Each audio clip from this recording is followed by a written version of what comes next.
All right, we're recording. Are we? We are recording.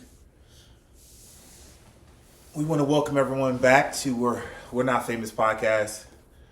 Well, we're not actually inviting everyone back because the first episode we did, it was a good experience, but I think it could cure insomnia nationwide.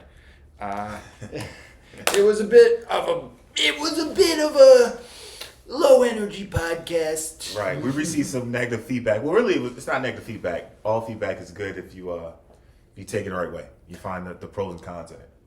No, for sure, but I don't think it's what we wanted to go out into the world with. For those just tuning in, the first podcast we just talked about our favorite movies, and I think, at least I kind of realized, no one, if they don't know who we are, right, who's going to care about what our favorite movies are? Yeah. You know, as you said so brilliantly, I'm not Roger Ebert. and I'm not either. So I think now we're going to do more random talks about topics we deem as valuable right now in the world today. And one of them, I think this super imperative to talk about is, why is it necessary? The key word, necessary. Yeah. For men to be successful. Why is it necessary? A lot of people might not look at it in the same eyes as we do, but I believe it's necessary today for men to be successful in so many ways. One, let's start off with the most important aspect, with women. Most women Yeah. care about your success financially. Most women lead with it, inquire about it. One of the number one questions that they ask is, what is your occupation? What do you do for work? How do you earn money? Yeah, I have a slightly nuanced take on this. Okay, let me hear it. Where, look, the more successful you are, the more confidence you're going to have. And I think, whatever it is you're looking for, if you're looking for a girlfriend or if you're looking, to impress a woman, I think confidence is everything in that ballpark. And you want to feel good about yourself. And, I think it's pretty obvious, the more, it's not pretty obvious, but in some regards, the more money you make, the more accolades you have, the more vindicated you feel about your career trajectory or what it is you choose to do with your life, the better you're going to feel about yourself. And the better you're going to feel about yourself, the more emboldened you're going to be yourself and to take risks with women, approaching them, talking to them.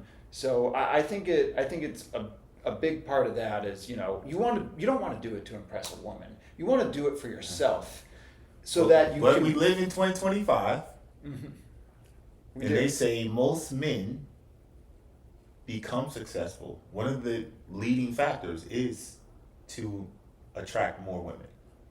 That's a driver.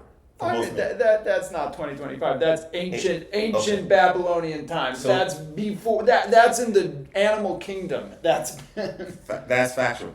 But you made a statement saying that you should not. But if we look at the facts is, I see what you're is saying. our I see what intrinsic you're going Freudian on me. Driver. You're going Freudian on me.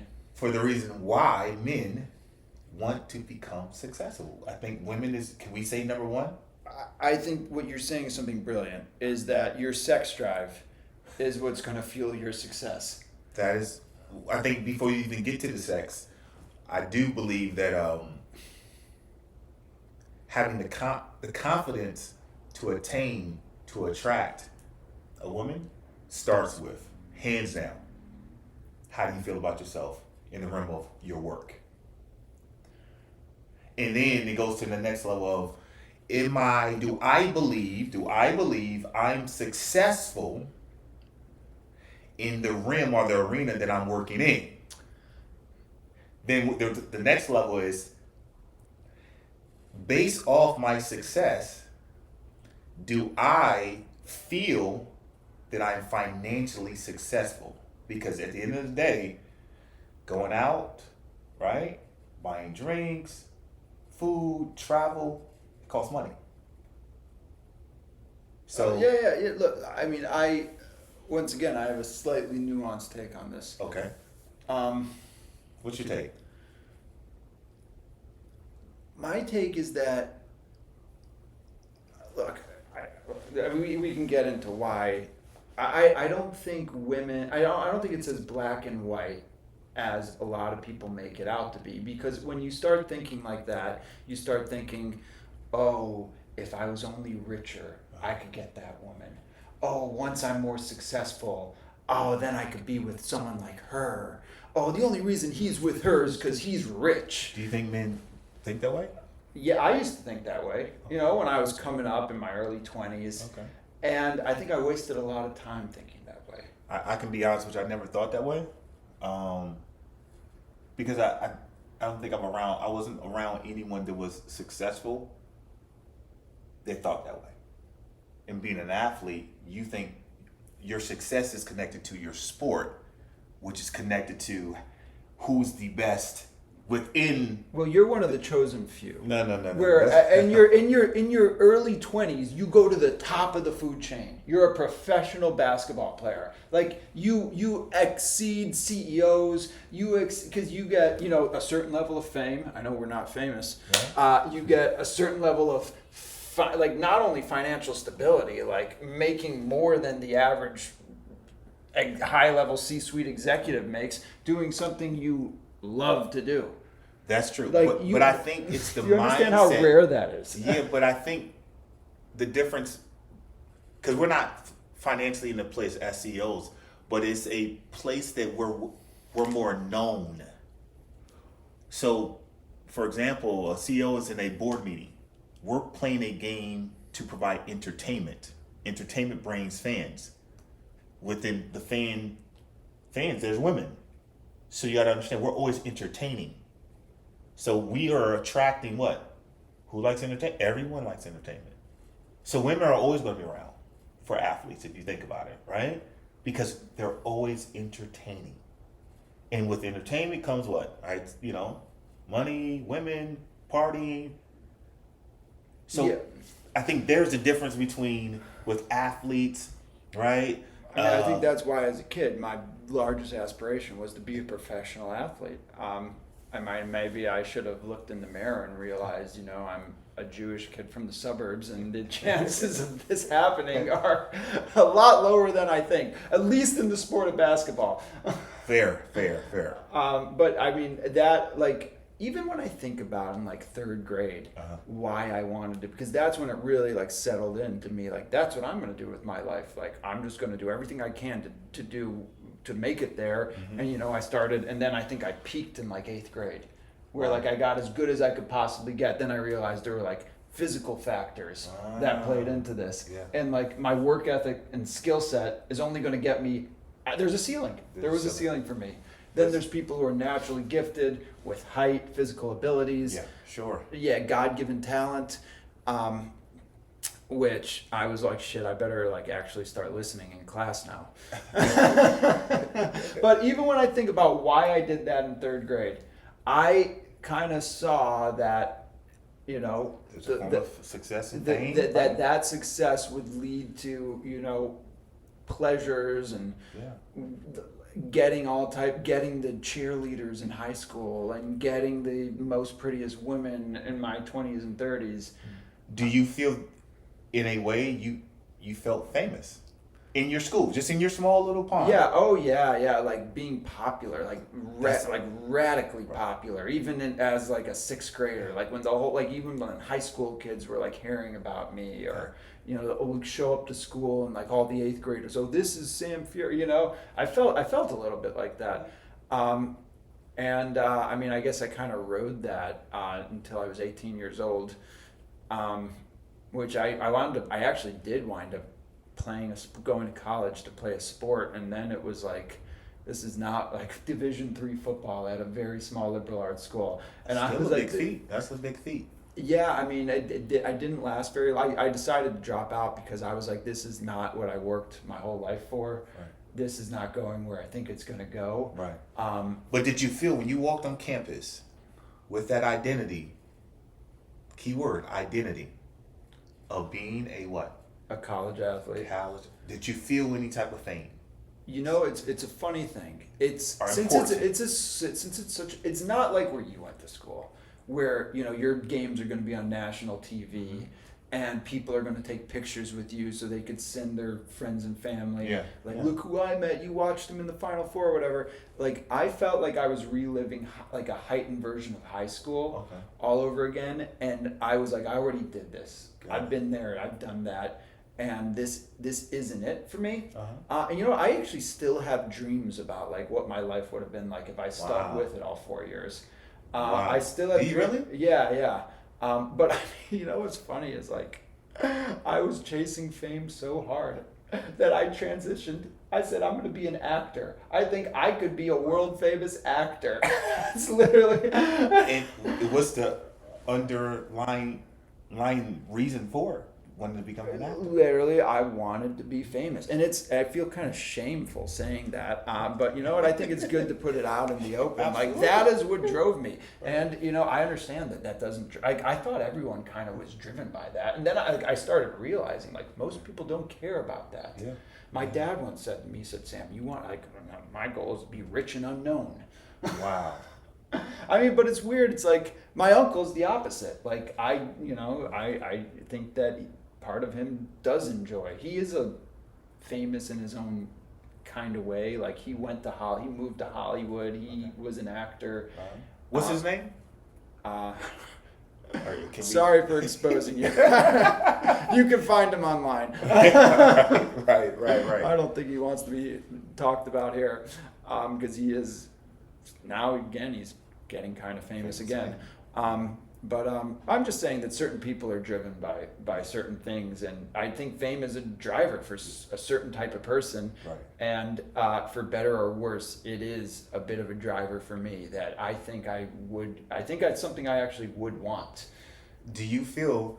I mean, everyone thinks they want it till they get it. That's though. what I was about to ask. You know what I you. mean? Yes, Like then, yes. you know, like look, if you get too, but even in this day and age, you can't really get too famous. Some people can. Like, look. Like, Well, let's do this. What's the definition of being famous to you? people who you don't know you Mm. at scale. Okay, for sure. So, for people that don't know you at scale, is your definition of what being famous is. What that means, we're at a restaurant and someone randomly comes and say, "I saw you on We're Not Famous podcast, and I love your podcast. Yeah, I think you're pretty cool." Yeah, I mean, well, That's a good definition. It is, but fame, like, I don't know if that's like, because now it's so niche driven, right? Right. Like there are different segments, like it used to be, you know, very few forms of media could get you famous. You could be a movie star, you could be on television, and there weren't as many options on the phone changed everything, right? For sure. Like, For sure. like there are influencers who are famous now to, you know, 100,000 people, Yeah, and though yeah. they've changed people's lives, and to someone like that person is the most famous person in the world, but to that person's mother, they never heard of them, they would never come across them in their life. Which leads me to, because now, that's very true. But so what drove you to wanting to be famous? Was it something, Was it vanity? It might have been vanity. But you're from a pretty famous, in their own realm. Your family does have some fame to them, right? They've been on TV shows before. Would you say, was that Look, something that my attracted? father's a toy inventor, and his toys got famous. For example, I could go up to almost anyone on the street if they're above a certain age and say, "Have you heard of, you know, one of my father's toys?" And they'll probably say yes. So in a way, that's form of that's a form of fame. Yeah. Your uncle? Look, I think it comes down. I think it's what we were saying. It is success. It is success. Like we want success, Yeah, right? Yeah, but I think there's still there's a difference between being famous and successful, I think the world we live in today, more people are, I believe, are driven by being famous. From TikTok and shorts, they rather have more Instagram, likes, friends on Facebook, Right. compared to being like successful in the realm of, I don't know, winning accolades because of their trade, or having a certain amount of money in a bank account, or They want to be famous for just the sake of being famous. Exactly. And that's extremely lame. Absolutely. And But tell me, go back. You didn't answer my question. What was the driver that attracted you to wanting to be famous? Was it, I know your uncle, he's been on TV, your father's successful, and he's famous in his own way, but more behind closed doors. What drove you think? something that I think is important to who I am is that I have the same birthday as Michael Jordan, February 17th. And I think I felt spiritually connected to him in the 90s growing up. And to me, when I think of a famous person, I think of him. Yeah, he's the most, there are statues of him. He's one of the most known people, they say, in the world. Yeah. But here's the beautiful thing. In his book, he does not like being famous. He's only wanted to be, he was driven by being successful, to being the best basketball player. He didn't want the fame. And I think in the world we live in today, it's like more people don't understand that if you become successful in your arena, organically, naturally, you're going to become renowned. Yeah. You're going to have some type of fame to you. Well, as I've grown up, first of all, it's become less important. Okay. And as I've experienced success in certain aspects of life, I think it's like why some people try to get A's in school. Like it's the world giving you positive feedback, and if you have a healthy mindset, you want to feel like you're doing well in life. Yeah. Let me touch on that topic of people wanting to get A's. Mm-hmm. I do believe that wanting to be successful in anything, I think it stems from your upbringing, and I truly believe that. So if mom was a honor roll student, the expectation in the household is what? I'm gonna do well because my mom did well. Absolutely. And like nothing less. Right. In our family, we're A's or AB honor roll students, right? That's all you know. Yeah. So you get anything beneath that, now you're like, you feel as like the black sheep in the family, because you're labeled not smart, or you're dealing with some educational issues. So I think sometimes with success, it's a seed already planted. It starts in your household, and I think you can see in most successful people. You ask them, well, why or how did you become successful? Who'd you learn these habits from? Why do you think this way? And typically it comes from someone they know, or a distant mentor, or a coach, a teacher that instilled or passed along a jewel to them that kind of drives them to want to become. They passed the Jew on to them? The jewel. A jewel, especially. Yeah. I hear you. So I think, for you, you're driven by you.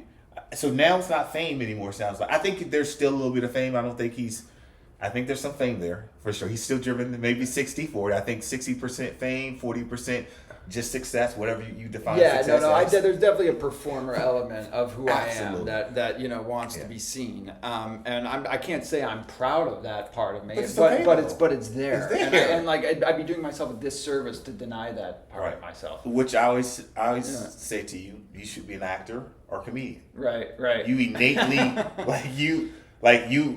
there's people you meet they're trying too hard. You naturally like to be in front. You like to connect. For sure.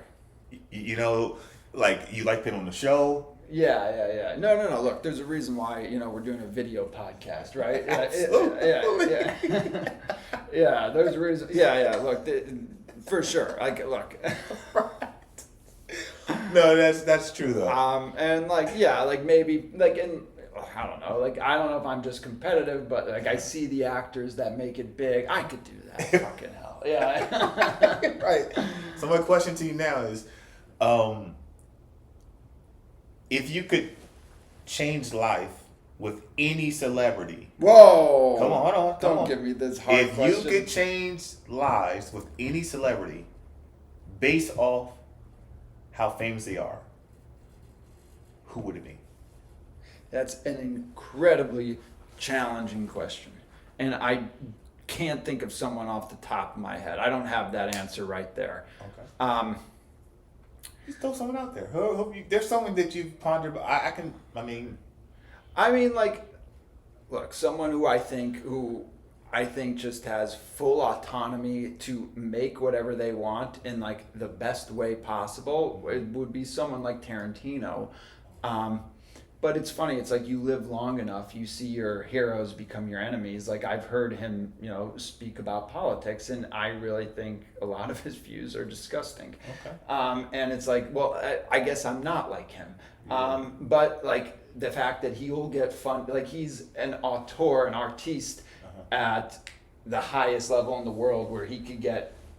I'm sure there are movie studios that would give him hundreds of millions of dollars to literally make whatever vision he wants, and that will live for thousands of years. People will be watching his movies when they think about, the golden era of cinema and what Western civilization was like and throughout the 20th and 21st century. And I think that's, I mean, look, do I have some envy that, as a human, he's going to live on through the ages like that, and that he got to fully express himself in a really cool way? Yeah, a little bit. But like someone, where's that envy? So are you chasing legacy? I would say, I would want to express myself like that in a way that could last generations, and something that I'm fully proud of, that has been seen and admired, that doesn't just live, and then I got on my post on my wall over there, you guys can't see it, I have Vincent Gallo, who's another artist that I love. He made this movie Buffalo 66. I actually got to sit down with him in Hollywood one night at the Chateau and ask him a bunch of questions about life. And I mean, he's another guy who just had a vision of something that he wanted to make cinematically, and he just strong-armed it through. He wrote the script, he raised the money, or I think he put his own money up. He got the actors and the actresses that he wanted, and he just stuck to the vision, got in fights over it, but eventually he made a movie that I think stands the test of time. He made it almost 30 years ago, and like I went to a screening to it about a year ago, and I was like, this blew me away. Never seen it before. Oh yeah, no, Never it's even worth heard of watching. it. Buffalo 66. I mean, it's kind of under the radar. It's not like a world famous film, but anyone who knows movies knows this movie. Or anyone who's like in Hollywood trying to make movies, I think. So I guess Tarantino would be someone that you would say, today, I would switch lives with him based off his freedom, autonomy, his ability to attract financial Here's support. the thing. I don't like saying I would switch lives with them, because it's weird. It's like, I don't think I'd switch lives with anyone. I like who I am, and they're like I get to train like an athlete every day. Yeah. I get to, I've written like books in my free time that I feel like express who I am. I get to work on M&A deals. Yeah. Like there's a lot of, like I've kind of structured my life in a way that, there's no one else in the world I'd rather be than Sam Fuhrer. That's the right answer. Yeah. But when we're talking about the type of success and accolades and recognition. Yeah, just the fame. It's just all about fame right now. Yeah. He would, like, his body of work where he just got to be uncompromising with his vision, and his vision is something I happen to love. I mean, look, I've got some problems with some of his films or whatever, but just overall, like, bringing that type of language that he brought into movie making, and just like defining cool in a sense, is something that I think is very cool, and like not falling, not bending the knee to what the culture thinks they want. Do you feel that? Like honestly, Trump would be someone, he is Wow. someone who I think played a different game than anyone else. Okay. and like played for power. Like he transformed his money But and his influence. you would trade just for a week. Let's just say for a week. How about that? That's a better question. Who would you trade your life for? I mean, Switch I out to? would love, like, For a week? I think to get the, like, that, with Trump and someone like Tom Cruise, why I think they're so inspiring, and I'll put, is because they are individuals who went against the odds and went against, you know, because I do think, like, society and civilization, they try to, like, they turn people into mediocre people, and they say there are certain things you can and can't do. That's And- true. For Yeah. sure. Yeah, for sure. And like they tell you to stay in your lane, and That's true. And oh, we'll never be able to fix or change that. But if they had just had had such a strong vision of what they were personally capable of, Yeah. that I think they are one of some of the few people in history to ever reach their full potential and like move the needle of civilization. Move the needle. I don't know what that's now. We agree to disagree. I think there's better actors than Tom Cruise. I think there's been better presidents than Donald Trump. I'm just saying that Tom Cruise could get whatever $400 or $500 million movie made, for sure. and you know, I do agree with you on that. yeah. Look, Leonardo I love. DiCaprio's one of my favorite. I mean, Denzel Washington. Probably those. I think they're all playing in the same gym together. That's how I look at it. They're phenomenal. They're great. Right, but I don't see Leo taking the lead on like a in theater campaign. Where Tom Cruise said, we're going to save the movie industry. We're going to get people to come to the theater. Yeah. I'm going to do all my own stunts, and I'm going to campaign like a politician to bring people back, to save this art form. Yeah. And Donald Trump is a real estate developer who says the country's not going the way that it should be, and if we let it keep going this way, we're going to be in some serious trouble. And you know what? If no one else is willing to do it, I'll become the president, and I think I'm smarter than all these other politicians. So you're saying you would, for 1 week, switch lives with those two guys? Well, look, everyone wants to do it until everyone wants to be more successful until they realize what it actually takes. So do you feel that chasing fame is a drug? Well, when I think of a drug, I think of something that's detrimental to your health and causes you physical bodily harm. So maybe yes. Correct. Yeah. But a drug seems like a useless pleasure that is extremely selfish. Like Which is, where I think there needs to be a higher calling when you're seeking fame like that. for let's sure. call But it. do you feel that it could be a drug? Chasing. I think it would be a positive, influential drug that you because the like, answer is yeah, yes. you're becoming it's a drug that forces you to raise whatever, maybe. elevate your level of productivity. Well, that's one way to look at it. But some Yeah. people will do whatever it takes. Good, bad, or indifferent. Some people will do whatever it takes to become famous. Yeah, I mean, look, I think of some of the influencers who are like, let me chug 1,000 eggs. But the thing is, you like ordinary people don't become famous. You have to do something extraordinary. Entertainment is driving. Yeah.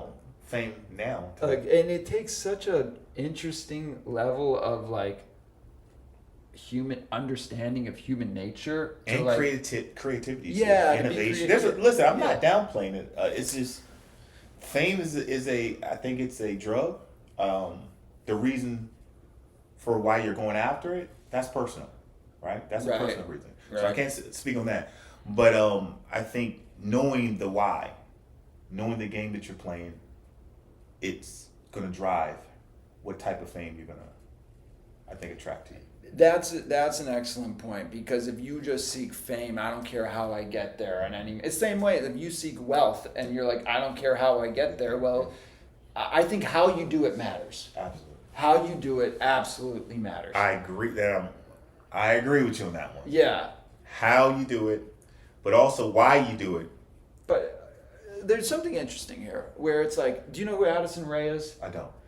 Good. I mean, a man like a 40-something-year-old man should not know who Addison Rae is. Yeah. I don't know. She was so she is the biggest pop star in the world right now. She just launched her album last week, and it is making serious numbers. And everyone in the world knows who she is now. And she's getting movie deals, and she's all over. like I open up any trade magazine, Variety, Billboard. She's on the cover right now Okay. because she's got a great PR team behind her. But how did she become such a massive pop star? Well, at first she got famous doing TikTok dances when she was like 16, 17, 18, probably even younger, where she was like, doing like mindless dances. Does she have a talent? I mean, I think she's a talented dancer, but that got her the exposure. Okay. And I don't know if she knew that, this was the trajectory I want to take, where I really want to become, a person of influence, a pop icon. So you believe that she didn't have that thought or a vision? You don't think her parents had a vision? I actually know her father. Okay. I think what it's like when you get eyeballs on you, a world of opportunity opens up, and then you get really smart people like branding executives and But they see something in you, though. They have to see something. Yeah, and like people are drawn to you for some reason. You're kind of fascinating to watch. You definitely have mass appeal. Yeah, you have the look. Yeah, and then I think you start to realize possibilities open up to you. For sure. But I think you have to have some type of talent, or you have to have an idea that's maybe Oh, for sure. You have to have a talent. You also, look, being extremely good looking is a talent, right? I think that's a gift. That's okay. It's a gift Well, because that's God given. Well, you can argue that talent is a gift too. No, not at all. Because talent is something you have to work at. You have to put time in. You just don't wake up as a great singer. You might have a voice, but becoming a great singer takes time, practice, learning how to. It's like playing the piano, right? It's like playing a sport. I think we're saying the same thing, just slightly differently. Where it's like, okay, me and you, right? Uh-huh. Let's say we both have a talent for basketball. See, I disagree. I think we both can have an interest in basketball, but to become talented in a sport or anything, I feel like there's time you have to put in it. There's practice you have to put in. Well, that's what I'm saying. We both have God-given athletic ability. No, so that's not connected to basketball. That's a gift. Sure. The gift we have is athletic ability. Absolutely. Look, you could have said, I got this gift, but so what? What am I going to do with it? But because you have that gift, you put it into basketball. You put all your time into basketball, and then you were able to reach a level of your potential that allowed you to do it professionally. But let me speak on that, please? Yeah. Basketball wasn't a gift. What was my gift was that my father's 6'2" or 6'3", my mother's 5'8". So genetically, I'm going to be taller than probably 80%, 90% of humans, right? Mm-hmm. Other than that, then let's go a little bit further. The other gift is my father played basketball, which means now he's pretty good in basketball also. So that means now I'm going to probably have a little bit of head of the curve because he can teach me things because he played at a higher level than maybe my peers. This is what I'm getting at, is that you have an edge in this arena. Genetically. Genetically. And coaching wise. All right, take Beyonce, right? She probably, I don't know her story that well, but I'm going to guess she had a natural gift for her voice. But if she didn't work at it, there's a lot of people who are gifted with their voices. Yeah. But if they don't, catch a few breaks and work extremely hard at developing their talent. But first of all, you develop the talent and the gift that you're given. I agree. And yeah. So first step is recognizing what your gift is. And a lot of people don't find that out till it's too late. Right. Or some people aren't gifted. Or some people are not introduced to their gift. Because what I heard, Beyonce and her parents, I think they introduced her to singing. And they put her in a group. So what happens? You're already kind of walking in your path of purpose. Mm-hmm. Passion is either you're going to just quit or you're going to continue, or you fall in love with it, right? So that's some parents pitch you in the foot. I played football growing up, or I played soccer, so you're going to play soccer, right? So for football, for you, Mm-hmm. who played football? How did that decision become made? Oh, that's a really interesting question. And part of it is that I couldn't get my jump shot to work well for me. So you played basketball I first. played basketball, and I was so much taller than everyone. Okay. I was 6'1" in 7th grade, Wow. and I would just dominate. I Yeah. don't care who we were playing. We won a state championship in 7th grade. That's genetics now. See what you're talking about now? We're talking about genetics. But hear me out here. And then what happened was in 9th and 10th grade is everyone else on the basketball team was 6'1", and some of the guys were 6'4", and those guys used to be 4'8" when we were in middle school. Right. So I still was extremely athletic, but I was like, I can't dominate with my athletic ability in basketball, and I don't think I developed my jump shot because I was able to just drive the lane every time. So what I did have is I had hands, Got it. just from playing. I feel like basketball's a great foundation for all athletics, whether it's boxing, Yeah, what we do. for Yeah, sure, just because for you sure. get the footwork and you get the little instinctual twitches. So I transitioned. Football was an easier transition where it's not as height dominant. Mm-hmm. It's just kind of like raw athletic ability, and it's just catching. Right? I played receiver. That's all it was: is speed and catching. Right. And I had an edge over there. So that's So you just pivoted because you got your skills. You didn't increase your skills with basketball, and it was easier to make a pivot to football. yeah. Because you didn't really need the skills to just pivot into Basketball it. is more of a fine motor skills game. You have to be skilled in so many areas for basketball You- to you- be good. Ball Let me say it. handling, So crossover. many Yeah. things. Shooting the ball, touch. Yeah. Being able to see things, being able to react on deep. There's so many different things, Yeah. different aspects of it. But it's interesting how you're able to pivot to football because a football player say, "Well, it's one of the hardest sports to play," and a lot of people say, "No, Absolutely not. You know, Basketball is way harder than Yeah, football. a lot of people say and then they say some people say soccer because you're running with a ball. feet. Soccer. I didn't play it. I don't like soccer. It's not for me. Got it. Yeah. So with that being said, is your genetics stopped working for you? What it sounds like for basketball. You stopped putting your skills did not. I plateaued. There it is. You reached your ceiling with skills. And I didn't put in the work that for sure. would have been needed to get better. Got it. So, which goes back to our original question is, I'll tell you what else though. Because this is interesting. I think when I was in like 7th or 8th grade, I saw this Oliver Stone movie, Any Given Sunday. classic. And I said, "Fuck, man, it's way more cool to be a football player." Driven by what? Fame. Thank you. I honestly think that is why.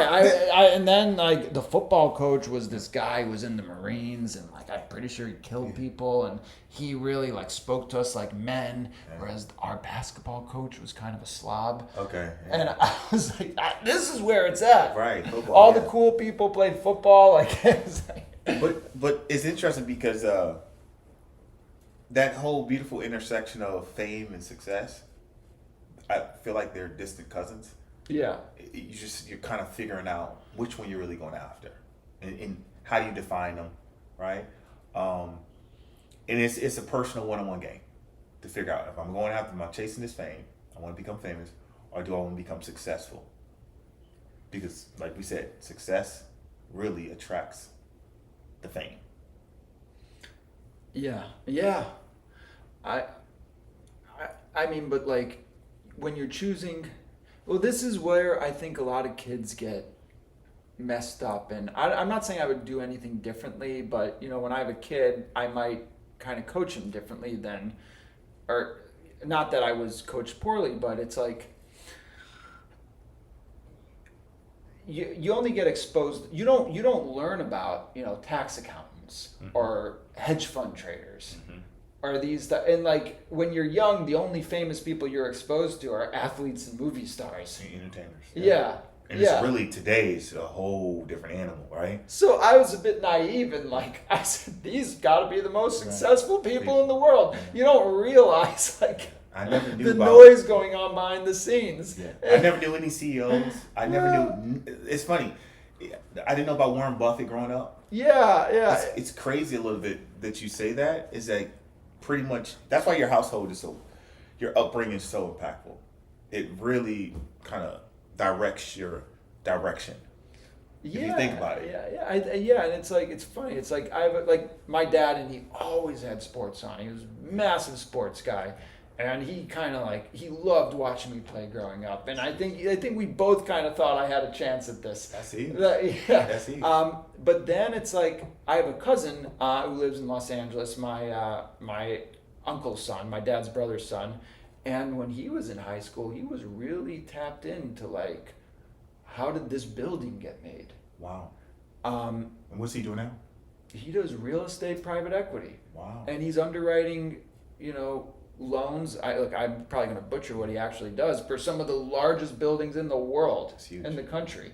And he was obsessed with that. I remember traveling with him. I think he was like 15 years old, and he was just so fixated on. We were in a foreign country on like where the capital was provided for this building, what the rents are in this building. Imagine thinking about that when you were 15. I'll tell you, that's not what I was thinking about when I was 15. It's funny because you just had me think about. I think it was Ed Milet said, "Your obsessions become your possessions," and Sure, that's interesting. When you said that, it triggered for me like how I was obsessed with basketball. Mm-hmm. Like it was.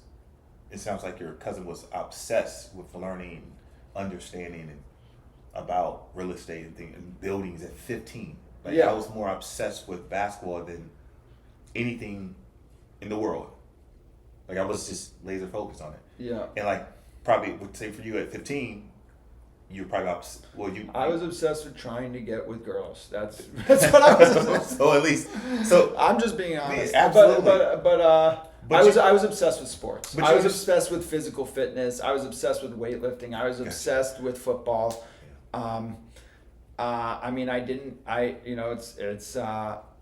didn't really, and then, I got obsessed, thankfully, I got obsessed with some more higher intellectual pursuits once I turned 18, and then. So this is interesting because I look at my nephews now. I don't have kids, you don't have kids. Right.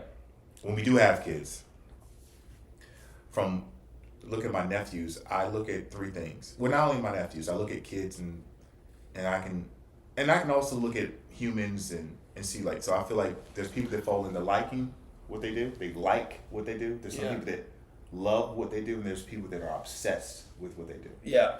And I think it's rare to find people that are obsessed, because when you're around someone that's obsessed with whatever they're doing, you feel it.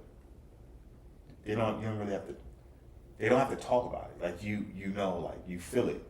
You can be around them and know like this person's really like maniacally like obsessed with whatever they're doing. Yeah. So when I go back to school and I look at my nephews, I look at kids, and I look how I was, it's like kids today, the ones that make it. These young punks today, the ones that make it have a obsession. It's not a like. Love is cute, but love can be turned off.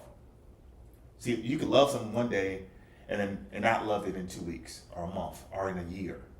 When you're obsessed with something, it's almost like brushing your teeth. That's all you know. Like when you don't brush your teeth, well, I hopefully everyone brush their teeth. But I'm saying to you, when you're obsessed with something, it's like a part of you. It drives everything. It is your world. When you love, you can love a lot of things, right?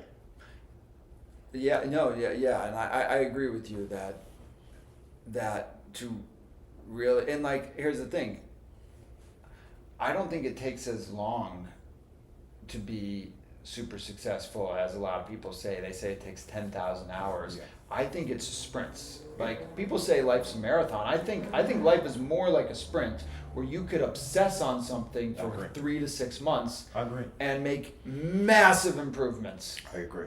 I kind of live my life that way where like I'll do these sprints of like I'm gonna write a book, and it's like a 3-month obsessive sprint, And then it's like, I never want to write another word in my life. And, you take See? 3 to 6 months off. Or, I want to learn about private equity. And and then you just, Get your head down you get your and head get focused. down in there. But this is crazy. I want to touch on, because before Yeah. we go anywhere, that's, I think, the world we live in today, where we fall in and out of love with different things. Because think about when you do fall in love with someone, you have a form or feeling of you're obsessed with it, right? So what I was saying about my nephews is that I look at them to see, or I can talk to a kid like, okay, so how often do you practice basketball? How often do you play and practice? I didn't say play. Mm-hmm. How often do you play and practice basketball? They said, well, I play every day. I said, okay, how often do you practice basketball? Mm-hmm. How often do you practice boxing? How often do you practice playing the piano? Yeah. People forget it's not the playing, it's the practice, right? Because it's about the progress, right? Practice produces progress. So if you tell me you only play the sport, I already know you're not going to make it. Because most successful people, it's like working, it's like entrepreneurs. It's the reps, the time you put in something. Yeah. Right? So my nephews, I look at one thing with them. I knew, I've kind of predicted. How often do you practice? That will let me know where you're going to be at in the next 24 months. You're junior, you're sophomore, you're freshman, you're in 8th grade. I can ask you $1 million question. How often do you practice this sport? And if you say, well, I play, if you keep going back to the word play, you don't get better playing, you get better in practice. What you're saying is reminding me of sales, right? It's the same. Yeah, good call. How often are you, because, to be good at sales, you need people to sell to. Absolutely. You need prospects. You better love prospecting. Yeah, and you have to make your lists. You have to do the work, you have to do the research, you have to find the opportunities, and then it's like, and then the fun part is like, okay, now you're doing a deal. Now you're doing a deal, right? But it came from it came from work.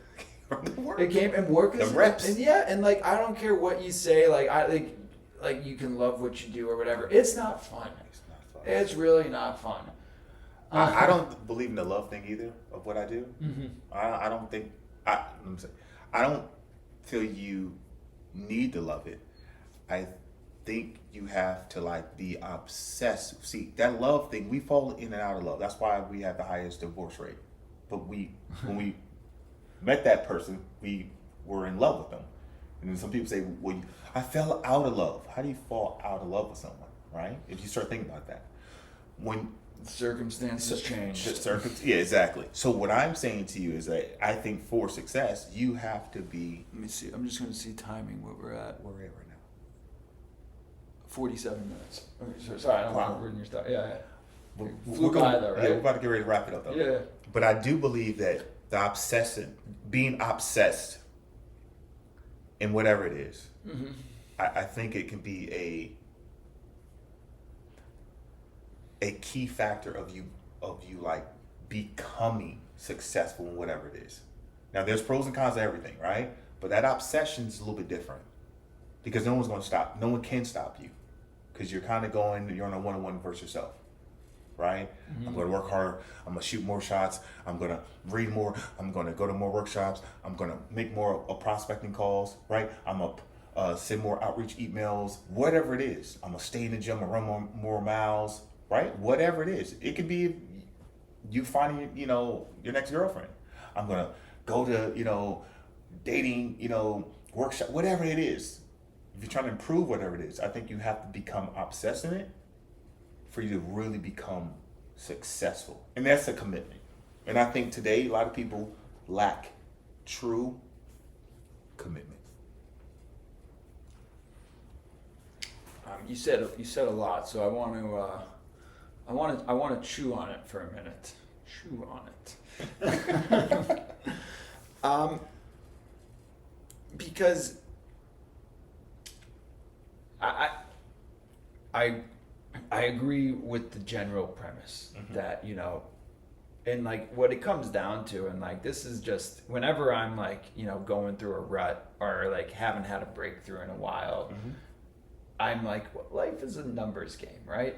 And like maybe why I don't have any deal flow right now is just because I haven't reached out to enough people, or I haven't made enough calls, or maybe why I don't have anyone to go on a date with is like I haven't gone out on my own and tried to meet people, or do you believe, is that a belief or is this just a thought for you?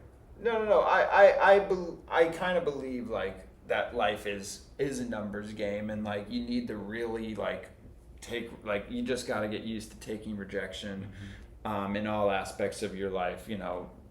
Most like since what we're talking about is business, and like just develop a tougher level of skin, and just kind of will things through.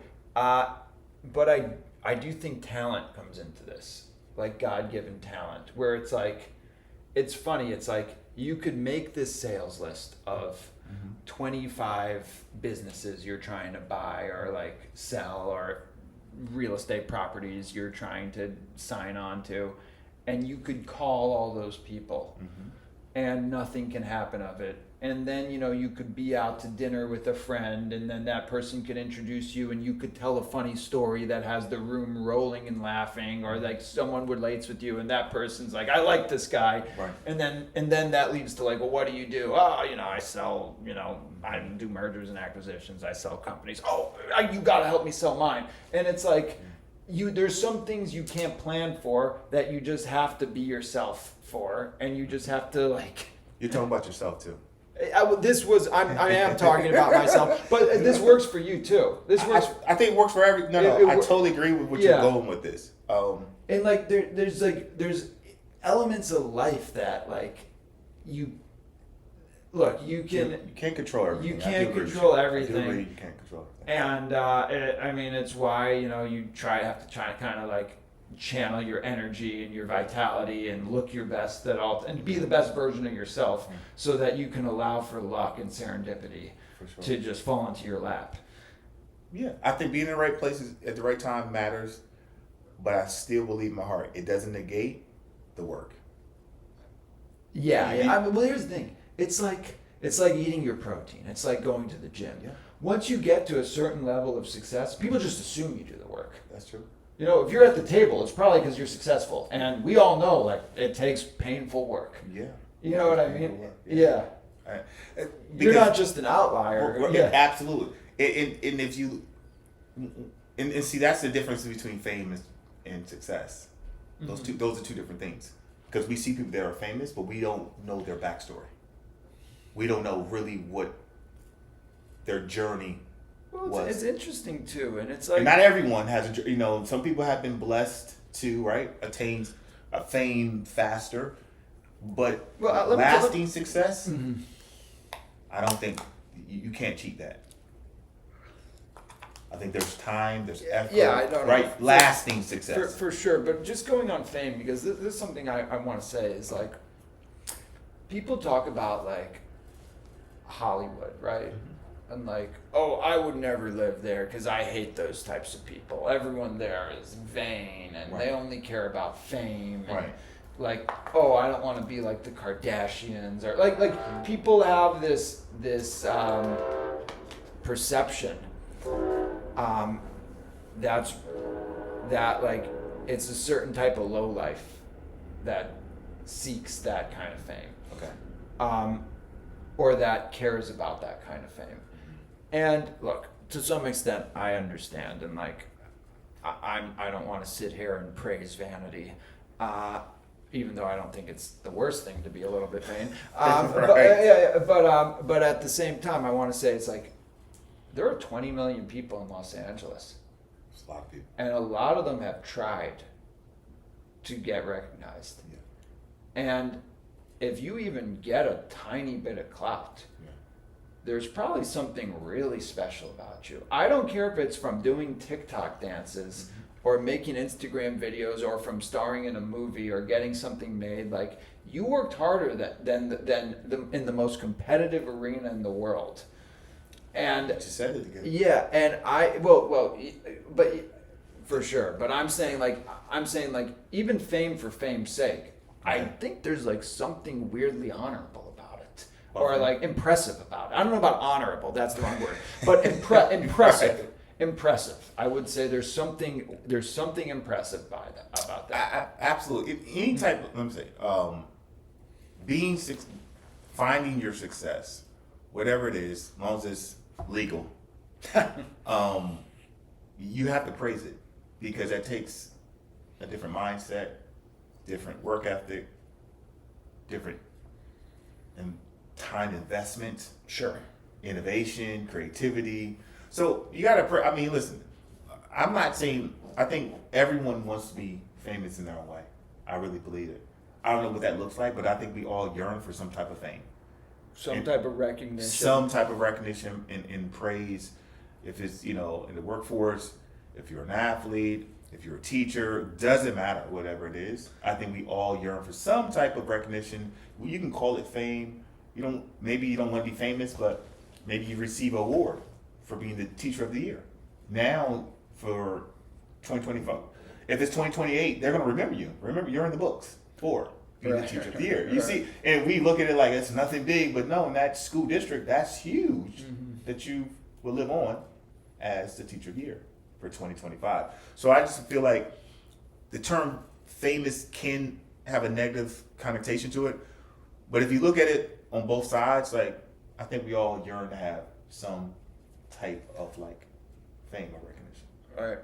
To be continued. To be continued. Great talk.